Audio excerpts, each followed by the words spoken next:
There's a certain kind of person who remembers rewinding a VHS before taking it back to Blockbuster, and also remembers the exact moment they downloaded their first MP3. Not someone raised entirely on streaming, not someone who never touched a cassette, but someone who stood right in between those worlds, living through both while still figuring themselves out. If you were born somewhere between 1976 and 1985, researchers have long struggled to place you, and that uncertainty actually reveals something important. In 2014, sociologist Sarah Stanner gave this group a name, Xennials, a micro-generation born between 1977 and 1985, positioned right between Gen X and Millennials. Some even call them the Oregon Trail generation, after the classic school computer game many of you grew up playing. Always navigating unclear paths, managing limited resources, and figuring things out as you went along. It sounds symbolic, but it's surprisingly accurate. Most generational labels cover wide spans: boomers, Gen X, millennials, Gen Z. But Xennials? They span less than a decade. That's not really a generation. It's more like a snapshot in time.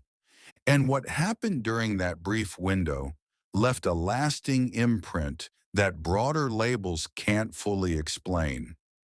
Not because this group is somehow better, but because of what they experienced and when they experienced it. Think back to life before the internet. You passed handwritten notes in class, folded carefully so they wouldn't get taken away. You made plans to meet someone at a certain place and time, then just showed up and waited. There was no way to check if they were late. You either trusted them to be there or you didn't. And people remembered.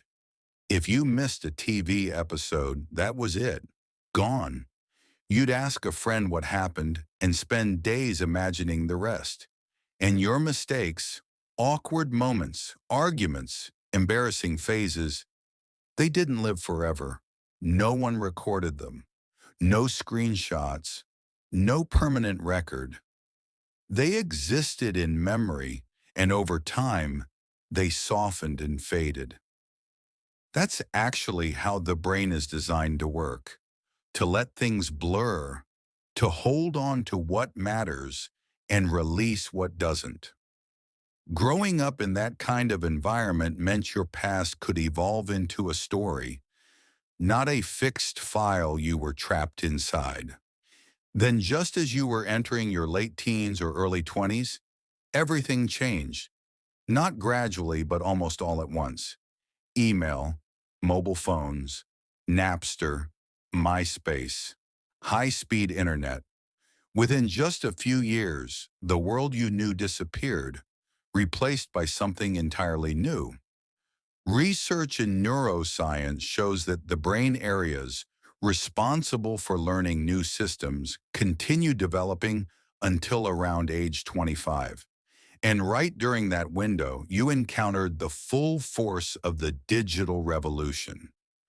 You were old enough to clearly remember the before, but young enough to fully adapt to the after. Gen X had to learn the internet like adults learning a second language. Useful, sometimes fluent, but never completely effortless. Younger millennials and Gen Z grew up immersed in it. For them, it's not a tool, it's the environment itself. But you experienced both. You remember leaving home and being completely unreachable for hours, and at the same time, you can jump between a dozen messaging apps without thinking twice. Not because you're extraordinary, but because the timing was. The door opened at exactly the right moment, and then it closed. There's also a part of this story that rarely gets mentioned. You entered the workforce during the dot-com crash of the early 2000s. First jobs, first apartments, First real steps into adulthood, and suddenly instability hit. You adapted, rebuilt slowly, carefully, and just as things were starting to feel secure, 2008 happened. Economists call this a scarring effect. When financial instability hits early in your career, it leaves a lasting impact even after conditions improve. You can see it in subtle ways. The savings that never quite feel sufficient, the backup plans you keep just in case, the hesitation before committing to something long-term, even when everything seems stable. That's not just anxiety, it's more like muscle memory. Your body remembers something your mind has already moved on from. If you've ever noticed that pattern in yourself without understanding why, now you know. But here's something important. Not all of this is strength. You often find yourself acting as the bridge between older colleagues who value structure and hierarchy and younger ones who prioritize speed and independence, between those wary of new technology and those who've never known anything else. That role can be valuable, but constantly being the one who connects both sides means absorbing the tension, smoothing things over, making everything work, without anyone really noticing what it takes. Psychologists call this emotional labor, and when you carry it for long enough, it stops feeling like effort, it just feels normal, which makes it easy to overlook how much energy it actually requires. If you've spent years being the dependable one, yet feel a quiet exhaustion you can't quite explain, that's not just your personality. That's the cost of holding things together for too long without setting them down. So think again about that VHS tape. The person who rewound it before returning it and then learned how to download MP3s shortly after didn't do that because they were unusually adaptable. They did it because they had to. The world shifted and they shifted with it, quietly, without resistance, without losing who they had been before. It may not sound remarkable, but it is. You witnessed one world fade away, not with a clear ending, but gradually, almost without noticing. And then suddenly a new one took its place.